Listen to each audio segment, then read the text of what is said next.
coaches like to say, but I don't know. That you might get Huntley v. Burrow on Sunday night now.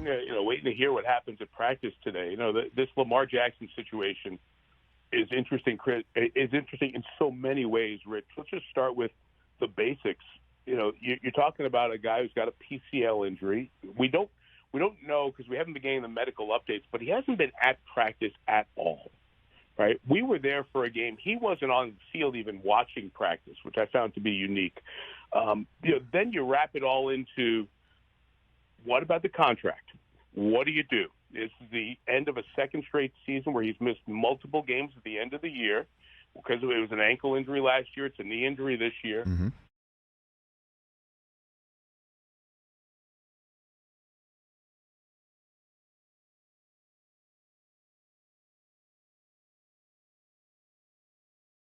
Let's jump into it. Looks like is Tyler Huntley. What do you think? First blush right now. You don't have a crystal ball, as coaches like to say, but I don't know. That you might get Huntley v. Burrow on Sunday night now. Waiting to hear what happens at practice today. This Lamar Jackson situation is interesting. Is interesting in so many ways, Rich. Let's just start with the basics. You're talking about a guy who's got a PCL injury. We don't know because we haven't been getting the medical updates, but he hasn't been at practice at all. Right? We were there for a game. He wasn't on the field even watching practice, which I found to be unique. Then you wrap it all into what about the contract?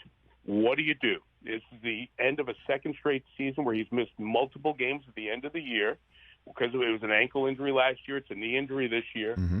You've got to make a decision on a long-term contract. He's his own agent. There's a lot of questions. The Roquan Smith deal yesterday leaves them space to make him the franchise player. But in the immediate, in the short term, this team can win a 16-13 game with Tyler Huntley at quarterback. They've done it. I thought Huntley was really good the year before, Rich. Yep. Remember the Green Bay game, which was his first start? Unbelievable. He was up and down the field with Aaron, and he hasn't been that good this year. Can he be that version of Tyler Huntley in the playoffs in Cincinnati? If he can put a couple of touchdowns on the board, it gives them a chance against Baltimore, against Cincinnati. If not, I don't think Baltimore can win a game like that. I really don't. Well, he had 2 in the air, 2 on the ground against Green Bay, and that was a game where John Harbaugh decided to go for 2 at the end because Aaron Rodgers was torching his defense, and he wanted to just get the win right there. And you're right that the difference between that day and that team and this one is they are receiver challenged right now. I mean, when I saw them in Week 15, Browns-Ravens in Cleveland, they were in the midst of a 10-game stretch without a single offensive touchdown from a wide receiver, 0. And Mark Andrews was on a streak like that as well. And it just maybe they'll run Huntley more than they did because there is no tomorrow. I think that might be the way we're looking at the Ravens going into this game, unless Lamar has a 72-hour period that we haven't seen him have over the last 4 weeks. I don't know. And you can make the argument. It shows you how valuable he is to this team and this offense, and it's a contract that if you don't pay him, you're not going to find a guy to replace his unanimous MVP level skill set that we saw when he won the award in 2019. But by the same token, if he doesn't play and you continue on this path, can you play winning football and win a game in different styles? That's what the playoffs. Sometimes you've got to find different ways to win a game. What if Cincinnati jumps out and they go, boom, touchdown, second touchdown, and now you're down 14-0? How do you play? Can you stick to the run? At some point, does somebody make a play? And their receiving core right now is Demarcus Robinson, who they added to be a 3, and it's become a 1 because Rashad Bateman and Devin Duvernay got hurt. Mm-hmm. So it's Robinson, Sammy Watkins, James Crochet, and Tylan Wallace, who's been out most of the year and is just back up the last couple of weeks. That's it. That's their entire wide receiving core. If you fall behind a team like Cincinnati, the way Burrow and those guys can get going, you can't win that football game with that receiving core.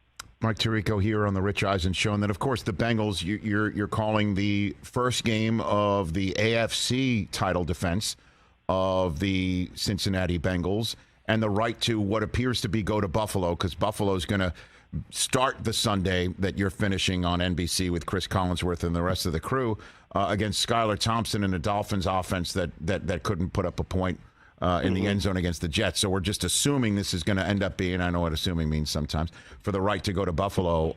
And the sense of Cincinnati is they're one of the hottest teams coming into the playoffs. And I'm excited to see what they're going to do in their titled events, Mike. Me too. They haven't lost since Halloween, Rich.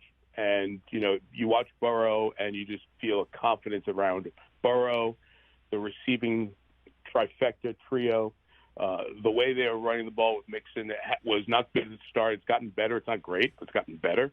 On the defensive side, they continue to make plays. Lou Anarumo, as we start to throw out all these names about this assistant coach deserves a look, and so does this one. So does Lou Anarumo, the defensive coordinator for the Bengals, who did a terrific job of moving the board and changing chess pieces and strategies last year as part of the Bengals playoff run, and he's done it again this year. And look, you're gonna get all the attention on the offensive side when you've got Burrow and Chase and Boyd and Higgins and all those guys. And don't forget the former Raven Hayden Hurst, who's now really kind of found a good role with the